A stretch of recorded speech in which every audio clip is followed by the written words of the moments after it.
Cope Queens, Episode 19, Racial Trauma. Hey everyone, it's Elaina. First and foremost, thank you for tuning in and listening to this episode. Now, you may hear in the discussion things that you think are right on point. You may hear things that you absolutely disagree with. Wherever you fall, I encourage you to be a part of the solution. Our country is in turmoil, and this isn't new.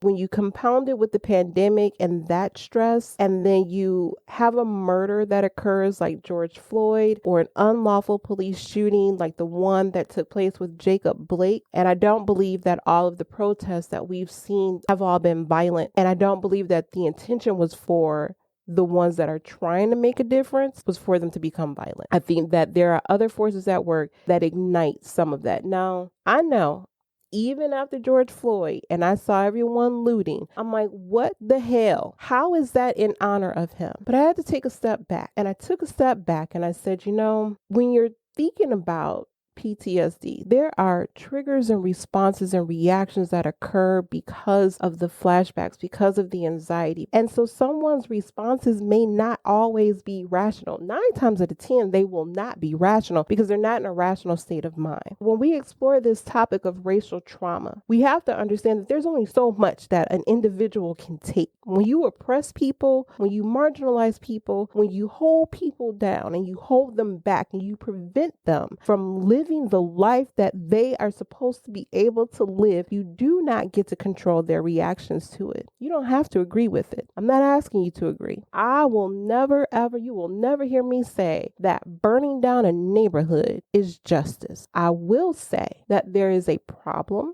and we need some understanding, we need some resources, and we need some healing. As you listen to this episode, I hope that you listen with an open heart and an open mind, and you think of where can we take this conversation? Now, I am joined by 2 fabulous women that I hold a high respect for. One is energy healer and author Adele Wang, and the other is academic scholar Cherice Escobar-Jonesin. The 3 of us together barely scratch the surface of this issue, but this is a way for us to collectively start the conversations because we need to understand and we need to heal. And so we need to be able to make those choices and decisions to lead us in the right direction. We can't just watch it all burn and we can't just burn it all down. I am challenging you. If you've never thought about racial trauma, if you've looked at some of the recent events and were questioning, well, why someone react that way? I want you to think about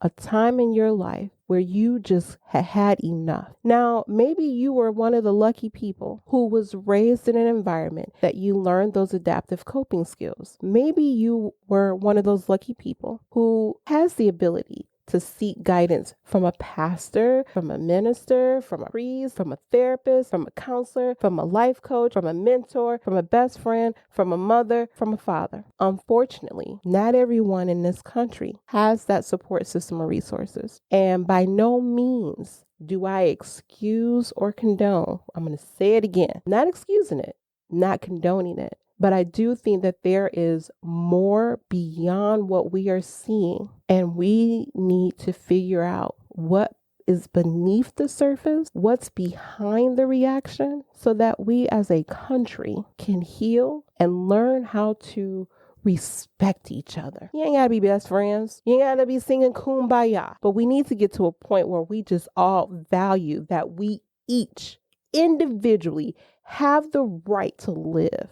I, as a U.S. citizen, as a human being, as a Black woman, mother, daughter, sister, cousin, auntie, have the right to sit on my couch and watch TV without worrying about if a police officer is going to kick my door in and shoot me. I have the right to be in a car with my children, minding my business, and not have to worry about being shot in the back 7 times. I, as a parent, have the right to not worry that if my daughter gets pulled over for speeding, that she's not going to make it home. Those are human rights that, yes, I am entitled to, just like everyone else is entitled to. I hope that you enjoy the discussion that Adele and Cherice and I have, and we got to do better. And the only way for us to get better is together. You're listening to the Cope Queens podcast, where every Wednesday host Elaina Jones challenges mental health stigmas by normalizing the conversation through sharing personal experiences about how seemingly everyday life challenges impact us. This podcast is in no way a replacement for mental health treatment. To learn more, visit copequeens.com. Now, without further ado, let's cope together.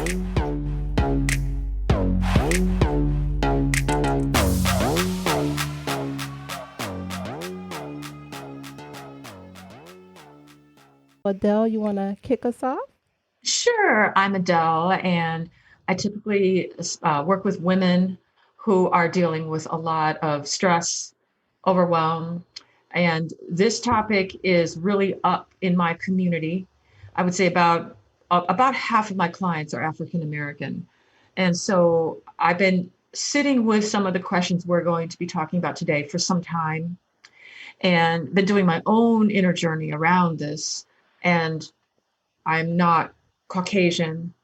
I'm not African American either. And that puts me in this weird category, which in some ways can be very advantageous of getting a little bit perspective. It's a unique situation because a lot of African American clients have confided in me that there's certain things they can tell me that they can't tell their community because they'll either be thought of poorly or whatever. And the same with the Caucasian community, that they're very often very defensive, very full of shame, and that's not helpful either. So this conversation we're having today, I think, is really timely because it is affecting mental health, I think, in different ways. It's manifesting in different results. And so if you don't know any better and you just watch the news and you see people's reactions, sometimes there's like, well, why are they doing that? And there's a saying in the Japanese community, always ask why 5 times, meaning don't just take the first initial thing as the answer. Well, why is that? Well, people are upset. Well, why is that? Well, this has been going on for many, many hundreds of years. Well, why is that? And tracing it back, you might have a much wider perspective. So that's why I'm happy to have this conversation with you and Cherice today. I think it can be new ground. I think it can be something refreshing that we don't typically hear in the current conversations, because I think we need more skillful discussions, more thoughtful discussions around mental health and this particular issue. So yes, I'm from Atlanta. I work with hundreds of people around the world on Zoom and helping people get more of what they want, personal or professional, make more money, get the man. But my thought is much more from a energy and spiritual point of view and not so much from a traditional like cognitive therapy point of view, and they all have value. So that's my voice. Thank you for joining us today, Adele. And then we have Cherice. Hi, Cherice. Hello, I'm excited to be here, and Adele's a tough intro to follow up afterwards. I'm glad Adele brings the cognitive perspective. I come from more of a language perspective. I'm halfway through my PhD program. I study rhetoric. Particularly, I'm interested in scientific rhetoric and medical rhetorics, talking about particularly how people and bodies are written about and who they are written by and how we are codified. So a lot of my research has to do with looking at language at the institutional level, looking at how race and racism function and impact patient bodies, and what types of writing is forwarding any type of ideas that may be sort of colonial or antiquated sort of things. Like, for example, a lot of rhetoric has surfaced during COVID-19 that I'm sure you've heard, where people say, well, oh, Black folks can't catch COVID. I'm sure you guys have heard of that one. Or people blaming it on the Asian community, or somehow essentializing this disease that has nothing related to race at all. The only thing that is related to race are sort of the environmental factors that can exacerbate this type of disease for different communities, particularly working class communities, communities who have multi-generational family households, and et cetera, et cetera. But oftentimes you see the biological conflated with race. Yeah. Conversations around that are really interesting. So, and when it comes to mental health, I think right now it's, for anyone, it's a really difficult time to maintain a very sort of steady and holistic mental state, especially for women of color. So, and coming from a Black and Latina background, within our communities, it's not something that you really talk about. Going to therapy, I think that a lot of us are becoming cognizant of it now and talking about the benefits of it. But I think that's only developed recently, at least from what I'm used to. So I think conversations like these are super, super important. And I'm really excited to be here today. All right. Well, thank you. You both bring value to the conversation and to the table in your experiences and your journeys and your backgrounds. And I absolutely appreciate both of you taking this time out to spend with us today. And Cherice, you mentioned something, and I'm going to kick us off this way. There is one thing when it comes to rhetoric. You have someone somewhere wanting to get this one particular point across that satisfies their own personal need, bias, or desire. A catalyst that I think creates the rhetoric, especially here in the US, is the media. A few years ago, I noticed when I would read a headline, when a person in a minority group would be suspected of a crime, the headline would say Hispanic man, Black man, Asian man, Indian man, Muslim man, whatever that race was, would be in the headline. And interesting enough, I could tell the difference from the headline if there was someone in the minority group or if it was someone that was Caucasian. Because in those headlines, it would just say, amen. We perpetuate this generation after generation, year after year, and no one ever questions it, especially when that information isn't essential. So it's one thing if someone is wanted and you're given a description so the public can be aware. But if they're in police custody and they're no longer a threat, why does that have to be in the headline? Have either of you ever noticed that? Or is it just, or am I imagining it? I don't think you're imagining, and I have been curious about the linguistic things going on. And I think the hardest part of all this, no matter what angle we look at, because this problem is it's like a hum. It pervades everything. Wherever you go, there's this undercurrent. So it's in whoever happened to write the media story. It's in whoever happens to be the mental health expert. It's everywhere. It's in the physician. It's hard to describe because it's not like we got most people walking around hating anybody. I bet 99% of folks, if you ask them, they ping their body. Am I a racist? Is there anything in there? And they say, no, I love everyone. They're not aware of implicit subconscious bias. This is the hardest thing to convey to someone who's writing an article. It never occurred to them that they're biased in the choice of words. Our English language is loaded with terms that imply anything dark or black is bad. Blacklisting, a black look on someone's face, a dark moment. We've already set up this premise that anything dark is bad, white listing is good. Just the word choice it's just sort of assumed. And so I think it's really fascinating how deeply embedded this implicit bias is. And what I fear is happening right now, if we're just skating on the surface and putting signs up, Black Lives Matter, and whoa, well, the reality is most everyone they're protesting has a lot of subconscious bias too. They're no different than the officer. They just, in the moment of crisis, when people aren't at their best wits, and I'm sure from your training as a therapist, the mind's gonna leap to a certain conclusion. Yeah. And unfortunately, someone ends up dead. But if you were to put any one of those BLM protesters, let's say they were Caucasian, there's a high likelihood the same thing would happen again. And that's hard for us to sit with because we would all like to think, I have no bias. I love everyone. It lives in the shadow. And so that's why I love these conversations to get people to think a little bit deeper, because right now we got a lot of self-righteous anger. But very few people are charging around hating Black people. Or I don't see that. It's implicit, or it's at best maybe very covert. So that's my perspective. And this is also why I think, because you're talking about mental health, I feel that this is the growth edge for the mental health field itself. Until you get more people of color who are actually in the work. Because white people have no idea. If you've never experienced it, it becomes a textbook example, unless you've done a lot of your own internal work. And I also feel, this is my last little bit before I turn it over to you guys, because you know a lot more about this. I feel that therapy in general has a white male tradition. It was originally set up by Freud or whoever to treat mostly white men. So the model, even if we go to white women, it has worked, but if we take it even further to people of color, women of color, or trans or gay, or whatever, this model that's been practiced for decades of therapy, I'm hoping that with enough of these conversations and awareness, mental health starts to think there might be other ways of offering therapy that might be more perhaps small group oriented or honor other traditions instead of just, the therapist is here and clients here and once a week or whatever it is. I'm excited on what's possible for the therapy profession. Absolutely. Thank you, Adele.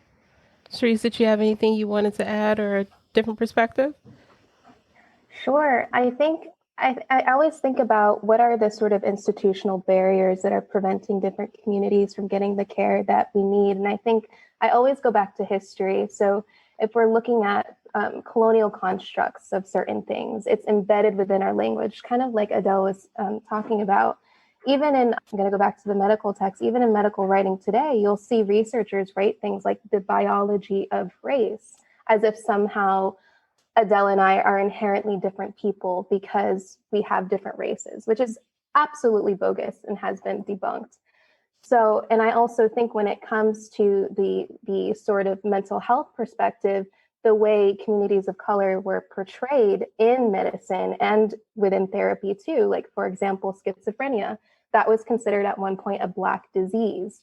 So marginalizing folks who may need actual mental care, mental health, and sort of putting them in a space which is not necessarily helpful. I think too of the sort of distrust that certain communities have of medical professionals, therapists, etc., because of the historical context, because of things like the Tuskegee experiments and things like that, and how there's a lot of work to be done in all sort of perspectives. So I'm just sort of echoing a little bit what Adele was talking about, but there are a lot of institutional barriers. And I think that we always have to look back to history and what impacts those barriers that continue to live on today.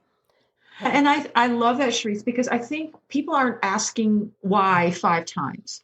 So for example, I have cousins who are in the medical field. You do a standard chart on a patient. It's always age, race, gender, white, male, 55 years old, suffering with hypertension or whatever, or Black, female, 45, whatever. And I think the assumption was by knowing someone's race, it would add value to the physician to know something about somebody. And maybe that's true. But what I've wondered is that really true? I mean, we know, like, for example, hypertension runs differently in certain groups of people. So there is some validity to that. But when it comes to mental health, let's just say, Cherice, you would say, oh, schizophrenia is at a higher rate in the Black population. No one asks why. It becomes, oh, it's genetic. It must be something in the DNA. But my goodness, if you survived 500 years of oppression, you'd probably be schizophrenic too, Yes. And so there's not enough respect into understanding the whys. It's just, it is what it is. They have a higher rate of schizophrenia. And even if that's true, how does that help treatment? Right. How does that expand the possibilities? We have to ask, well, why is it? Are you assuming this is all genetic? And when we assume it's genetic, we take away autonomy from the patient to be able to improve their situation when we tell them you're inherently just flawed by your DNA. Exactly. Your social identity. Right? Yeah. You didn't get a good hand at the lottery. Sorry. Blame your parents. Like, it's all your fault. Yes, it's all your father's fault. It's on his side. If you have a parent who has an anxiety disorder, you have a 50-50 chance of developing an anxiety disorder. Now, I don't believe that per se has anything to do with DNA, but yet the environment. I have an anxiety disorder. And guess what? My daughter has an anxiety disorder. Do I think that I passed that to her in the womb? No. I think that while I was raising her, I had moments where my anxiety was high and I probably was not managing it well. She saw those behaviors and those became her worries. And so that is how, at least in that instance. So it just, when it goes into everything is like a default to, oh, it's hereditary. It's like, really? It's just passed through DNA. Like, okay, here's schizophrenia for you. Here's an anxiety disorder for you. What I wanted to talk about in this episode included intergenerational or transgenerational trauma, because I don't know that we talk enough about it to understand it. And I love that, because Elaina, what you're doing is you're asking why 5 times. Mm-hmm. By definition, you're asking, why is that?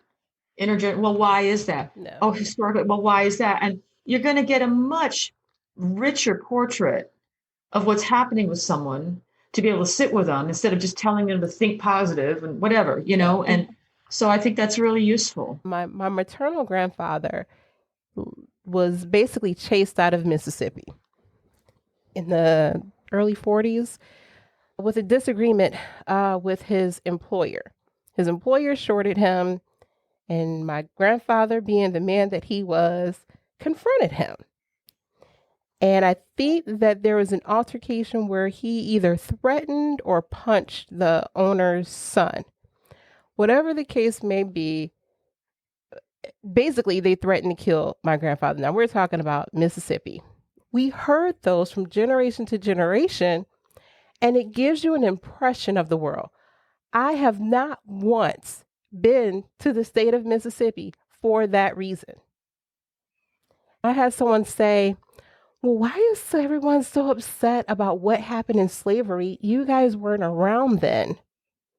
Well, my ancestors experienced that, and we were told the stories and shared the experiences from generation to generation to generation to generation. The wrongs that happen don't go away because the person no longer exists. Even when you think about Black Lives Matter, that movement is not new. It's the same movement from civil rights. It's the same movement after Rodney King. It's the same movement after Trayvon Martin. We keep going through this vicious cycle. The question after the incident where George lost his life, I had posted on Facebook the question of, because someone said that they were looting in honor of George, and that confused me. Protesting, yes. Peaceful protesting, completely understand. But I couldn't understand how the act of destroying property and stealing goods was honoring someone who was wrongfully killed by the police. And I took a step back and I thought about trauma responses and reactions. They're not always rational. I was looking for logic in an irrational situation. Like, it's just, there was no logic. A lot of us do not realize that even if we have not experienced a macro aggression as far as overt racism, we still can develop PTSD responses based on the experiences and information that we've carried from generation to generation. I absolutely agree. And I think what's happened is, if you look at countries that have dealt with trauma successfully, and why I think they have been good at clearing this mental health stuff. Rwanda, there's some other, Germany did a lot after the war. That, you talk about these injustices. You said, Elaina, just very beautifully, it doesn't just go away. And that's true. It lives in the psyche. People are passing it along. And then so those descendants, there's a sense of something was really wrong. And there was never any redress. There was never any ownership or justice, right? And I really feel like the countries that have managed these kinds of problems better are the ones that openly admit, we have a problem. What can we do to fix this? I mean, Germany went through this. Rwanda did this very well. And that's the only way. If you take, this is Adele going off, but if you're talking about mental health from a population standpoint, that the cumulative carrying of these traumas that keep getting passed down, and then one day something happens with George Floyd or whatever, that everybody's stress levels, mental health was already, the load that the average African American has to walk around with every day is much higher than perhaps they even realize, because you just get used to it. But what this country has resisted is the acknowledgement. There is something said, no justice, no peace. And I think that if we go there, then all this trauma can sort of be released. It doesn't have to keep carrying on, because people go, oh, we're finally recognizing what happened to your granddaddy or something like that. And then that energy is released. So the discussions about reparations was always around that. Nobody here was around when these things happened. Right. It's not my fault, your fault, but something was wronged. Some people were wronged, and there's been a disacknowledgement that lingers. And that's what is hard for some people to understand. There's a sense of, well, that was then, this is now. I wasn't responsible. And I'm like, well, no, but some great wrongs were done. So that's how I look at the mental health and racism impact on a population level. It's not just one or two people. It was like millions of people, and this happened for 500 years. So that's a lot, you know, and it's still in the psyche. Absolutely. I think it's in the psyche, but it also exists within institutions, systems of oppression, the types of language we use that we've normalized to come to use every day. And I like how Elaina brings up generation to generation, how that sort of trauma sort of passes on. But even if we're just talking within a lifetime, I'm not sure if you guys have heard of the mosquito analogy, but it's this analogy where a white person is basically really confused. They say something maybe a little tone deaf, and so they're confused. Well, why are you making a big deal out of it? Well, after someone's getting bit once, twice, 3 times, 4 times, 5 times, on the 6th time, they might react maybe a little irrationally, because it's just accumulating over time. I can give an example. When I was very young in elementary school, I would straighten my hair and I'd wear it in a high ponytail. I had a teacher come up to me and yank my hair and say, wow, this is like horse hair. And I don't think they were trying inherently to be mean about it. They just genuinely felt like they had the authority to walk over, yank my hair, and assess its texture. And so nowadays, when people ask me, oh, can I touch your hair? I'm like, absolutely not. And they might be confused, like, I just want to touch your hair. And it's like, well, no, this isn't a petting zoo. And that's all right. And they might be very confused if I respond in that way. And perhaps I can respond a bit better. But I think that people don't necessarily understand the accumulation of everything that just manifests in a single person within a single lifetime, on top of the intergenerational aspects. Beautiful example. I just want to add one more note that occurred to me as you were speaking, if it's all right. This intergenerational trauma, it's affected white people too. And by that, I know that sounds kind of heretical, but what I mean by that is, notice how fragile they are. Notice how they simply cannot have a normal conversation without losing it.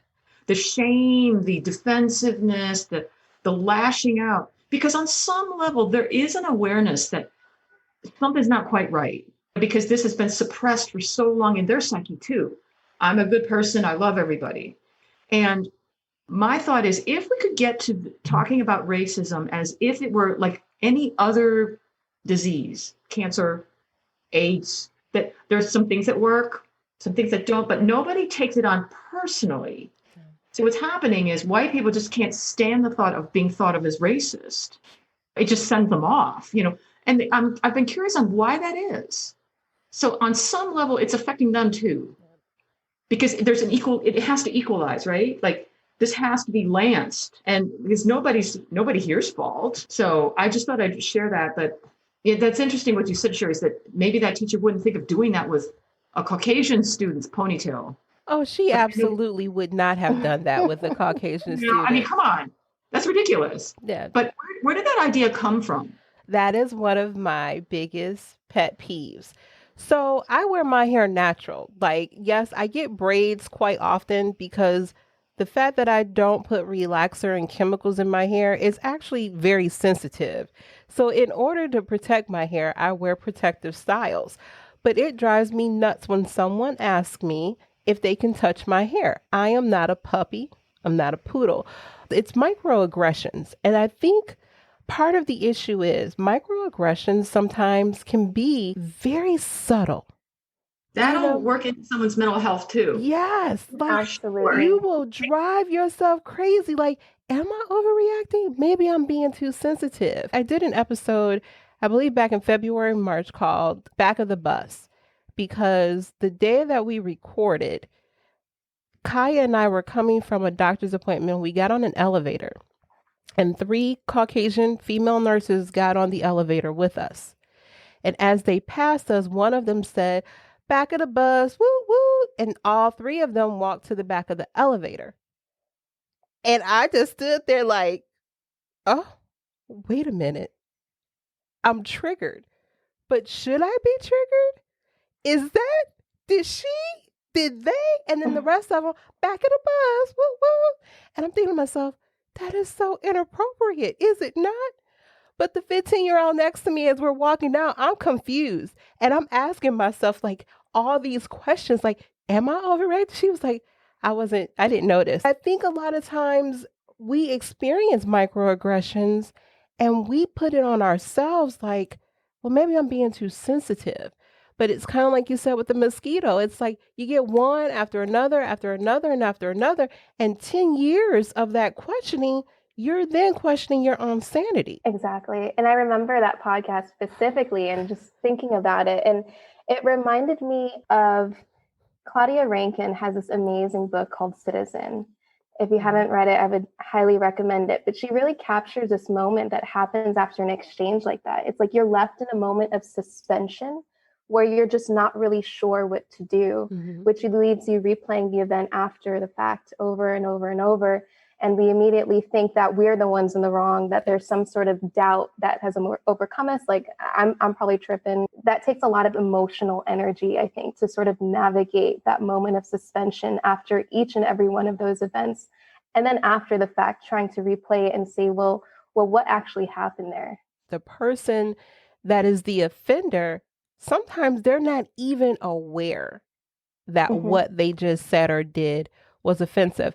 Because Cherice, similar to your experience, when Kaya was in either preschool or kindergarten, she did cheerleading. And for one of their performances, they all had to get these little clip-on ponytails.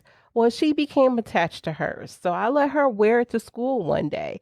And of course, with my wild child running around the school, it started to slip a little. And so the teacher was helping her fix it, but she kind of hid it. And she was like, "This isn't your real hair. It's not yours."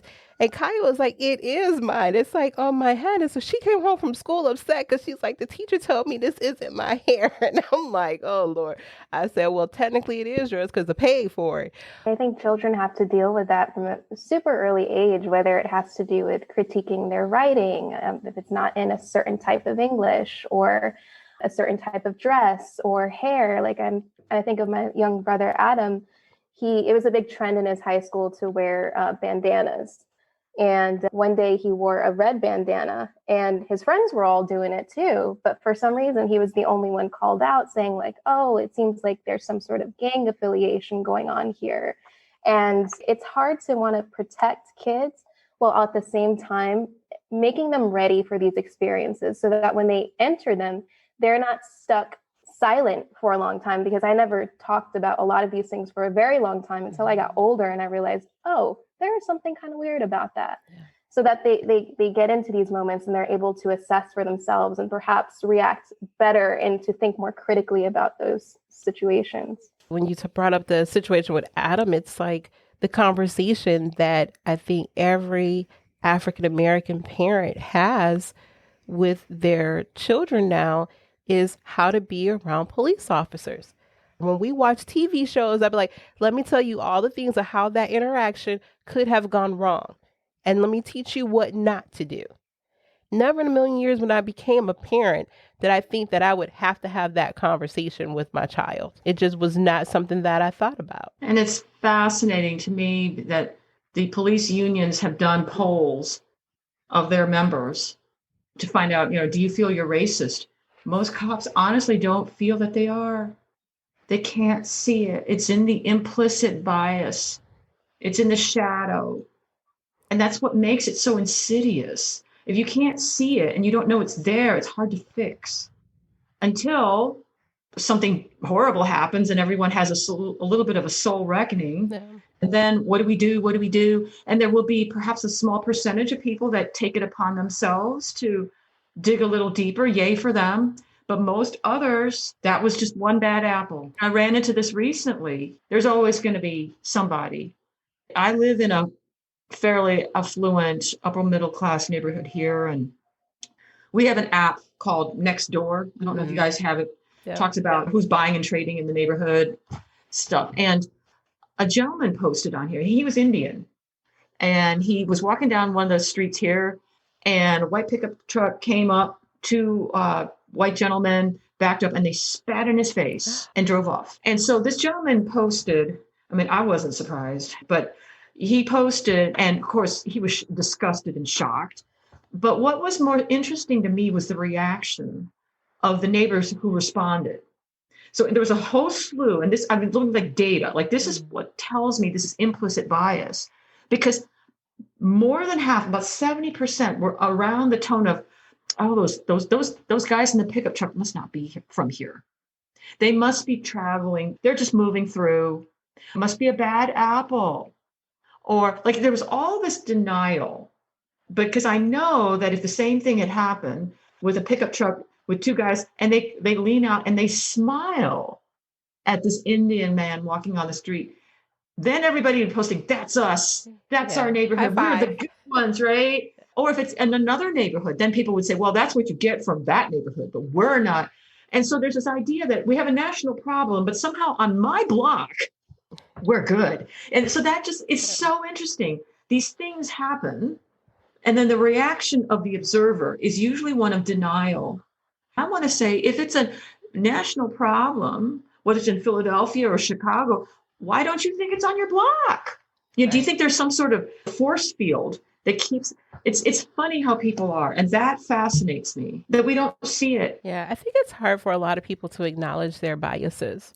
It really is. And I have a lot of empathy for them too, because they're in my office too, secretly wanting to talk about this and feeling like they're walking on eggshells. They feel like if they say the wrong thing, they'll be accused of being racist and all that. And I'm like, I'm tough. You know, let's just have a conversation. And they feel more supported so that they don't have to hold their breath the next time something like this happens, because they genuinely want to understand. They just don't know how to go about doing it. I do think that there is a difference between conscious and unconscious bias versus racism. And what I mean by that is I can have a bias towards people who don't wear glasses. Like, oh, well, I don't think they're intelligent. I don't want to hang out with them. If you don't wear glasses, we can't be friends. That's a bias. The difference between bigotry and racism has the element of power. That's what makes it different than only implicit bias or bigotry, like, oh, I don't like, that group over there. It's who is on the school board, who sets the tax code, who's running for office. That power, you can be bigoted on both sides. Mm-hmm. Oh, well, black people are racist against white people. I'm like, well, not exactly. There's bigotry, but they can't do anything about it. Right. They can't do anything back to you like you can to them. Like what's her face in the park with the dog and the bird watcher. I mean, she knew what she was doing, right? And that is a blatant example of when one group has a lot more power over the other. That's what makes it different. I think you both said so many different things that were so good. When I think of the woman who is in the park with the dog, for example, like clearly racism was at work there, right? But I guess we could talk a little bit about bias, but I think people don't necessarily understand that racism doesn't mean that you're just walking around and saying the N-word all the time. Right. What is that quote by Malcolm X? It says racism is like a Mercedes. There's a new version of it that comes out every year. And I think that I think that maybe people who are perhaps white folks or white passing folks don't necessarily, they have to learn these types of things because they don't necessarily experience it. And especially if we're talking about racism, which is not overt, the woman who was in the park with her dog who called the police on the man who was bird watching, she was a liberal. She voted for liberal candidates and progressive candidates. So I think that kind of demonstrates that racism comes in many different forms. And this is also why Jordan Peele made Get Out about white liberals. They weren't people from the South, far right. They were liberals. So I think that in sort of every space that we occupy, we can't deny that the effects of hundreds of years of colonialism and slavery is not somehow still present within our language, within our institutions, within all of those spaces. Absolutely. Absolutely. I think progressive liberals are often more challenged because they think they're woke, So, yeah, it's interesting. And the thing is like the incident, the lady in the park with her dog, it's not a new behavior. Remember a few years ago, there was a mom who killed her kids. I think she pushed the car into the lake and said that 2 or 3 black men carjacked her, stole her car with her kids in it. And she knew by saying black men did it, the police were going to react quickly and swiftly and hunt them down. She killed her kids. So it's not a new behavior. I think about Emmett Till. Whether he whistled, whether he smiled, this was a baby that looked at a white woman and lost his life. So yes, when it comes to racism, white women have more power than probably anybody else. Because all they have to do is blame a black man for the issue and it will be swiftly handled and addressed. And it's unfortunate. So then when we finally reach the boiling point, we have to consider it's not just one incident that people are reacting to.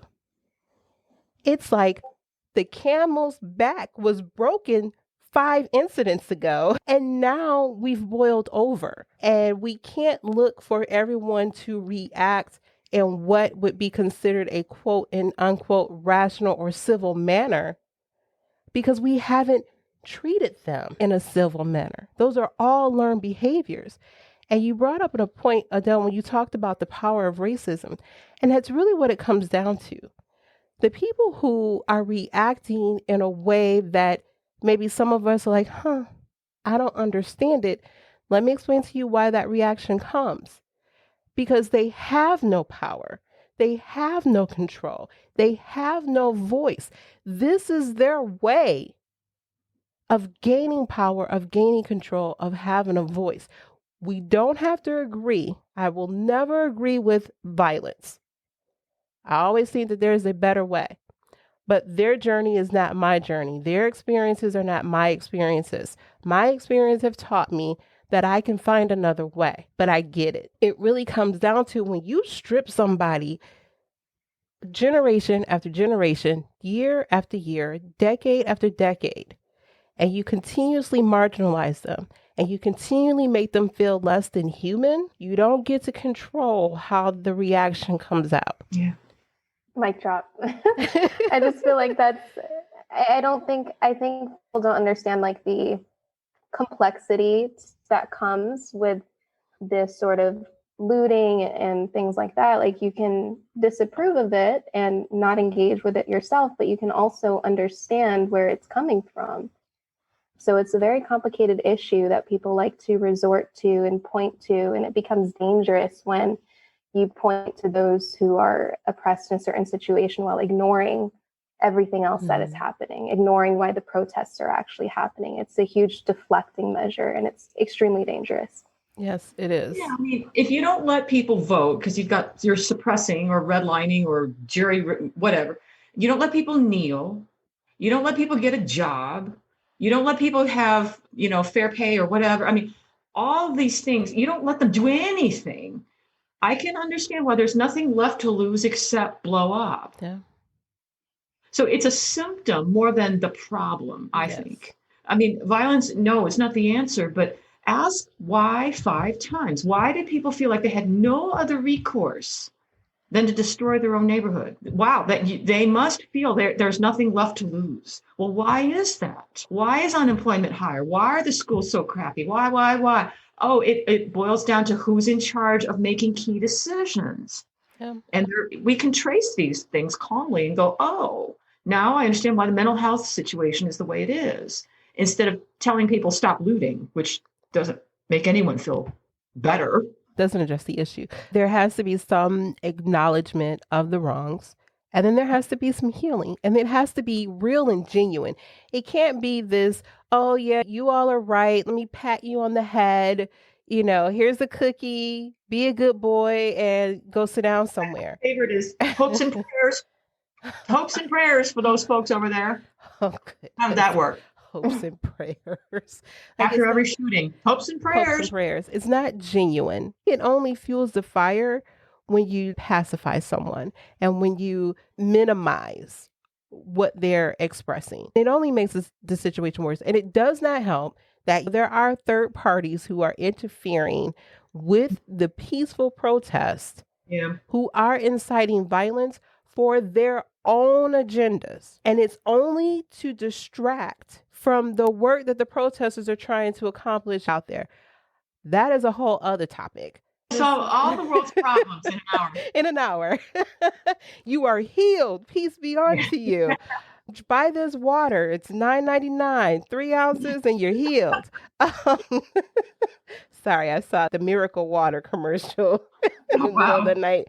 We're not going to have the answers just between the three of us. I just wanted to have the conversation to get people thinking about it and not just look at the reaction. So Adele's point, understand the why behind the reaction. Well, those are my final thoughts. Cherice, Adele, any additional thoughts or final words? This conversation just reminds me that mental health is often seen, or like going to therapy, as something that people need to do if they're lesser than, or if they have a problem, or if they need help. But really, it's giving you autonomy to deal with these situations and giving you the power to rethink how certain things happen and how you respond and how you internalize those things. And I think that when we have conversations about oppression, we have conversations about racism, we must also have the conversation of how we overcome those things, those every sort of day moments of resistance that we all do. Thinking of just existing today as, for example, an openly gay or trans person, a woman wearing a hijab, a Black woman in the workforce wearing her natural hair. Those are everyday moments of resistance, just to be as you are in those spaces. And I think that seeking out mental health is another form of that everyday resistance, where you're learning how to engage and how to have autonomy in these spaces, which in many cases, certain situations can make you feel like you have absolutely no power. And that's never true. Absolutely. I want everyone to understand going to therapy does not mean you're weak. It does not mean that you're not capable. You don't have to be broken. I feel like we're never broken. I always tell people, I'm not broken. I may slightly be bent today, but I'm not broken. You don't even have to be in a negative space. Sometimes you could just need that sounding board and additional support for guidance to help you make your own decisions. I think if more people embraced it, we would see less trauma in the world. So, all right. Now that actually was my final thought. All right, Adele, if the listeners want to learn more about you, where should they go? You can visit me at safehavenhealing.net. I welcome conversations with people. If you want to have a short conversation with me just to hear what's going on, I don't know if I can help you. I have no idea. But if I don't think I can refer you to someone. I'm an energy person, so I'm not a therapist, but I'm very good at these kinds of spiritual issues and problems. If I do think I can help you, I might ask some questions, talk about what would make sense. I do have some online programs just for women around feminine presence. And this is excellent, especially for women of color who have been raised to think that beauty, has to be light-skinned and all this stuff. If you're out there thinking you are not attractive, if you feel like you're at the bottom on the dating scene or whatever it is, give me a shout. I want you to join my feminine presence classes. They're all over the world. We meet online. Just go to AdeleWang.com, ADELEWANG.com, and just get on my waiting list for the next circle. I'm very passionate about women of color losing this Western idea of beauty. Absolutely. And they think there's one figure type. It's so insidious. Come join a group of women that are all races, all colors, body shapes, and discover your own beauty and get some support. So you're not just out there by yourself, in this culture that only values a certain look. Yeah. Give me a shout. Let's have a conversation around this. Because it affects women of color the most. Yes. And obviously, if you're Caucasian, join me too. But whew, it does. And that's one thing that we didn't touch on today that maybe we'll have to do in another episode, Adele. So we'll talk about colorism because... Oh my God, I'm very passionate about it because half my clients come in talking about this. Yeah. And I have my own history with it. The Asian community is weird about it too. The Indian continent is weird about it. This colonial idea has infected the world that lighter is better. You got millions of people bleaching their skin and doing all kinds of... It's just not groovy. So beauty, feminine presence, Adele.com, get on the waiting list so I can at least invite you to the next circle that starts. That would be my hope for any woman out there who's feeling the impact of racism. She's alone. She doesn't feel beautiful. Oh my gosh, let's have a conversation. Thank you very much, Adele. Thank you. Cherice, final thoughts or anything you'd like to call to action for the listeners? Sure. Well, those are amazing resources that Adele offered. I can offer some art. I'll plug my sister's art page. She has a shop. You can find her first on Instagram at smarf.art, and that's spelled SMARF.ART. She does amazing paintings, sculptures, and now she's also making t-shirts, and she donates a lot of her profits. So definitely go check her out. Thank you both so much for joining us today. And for the listeners out there, please look into Adele's resources, especially if you are struggling, because we are all beautiful. If you're a woman, you're all beautiful. If you're a woman and you are a good person, guess what, girl? You beautiful. Also, check out the artwork and t-shirt selections and the links that Cherice provided. And I will make sure that all of that information is in the show notes. And don't forget to visit copequeens.com. Thank you for coping with us today. Take care, everyone.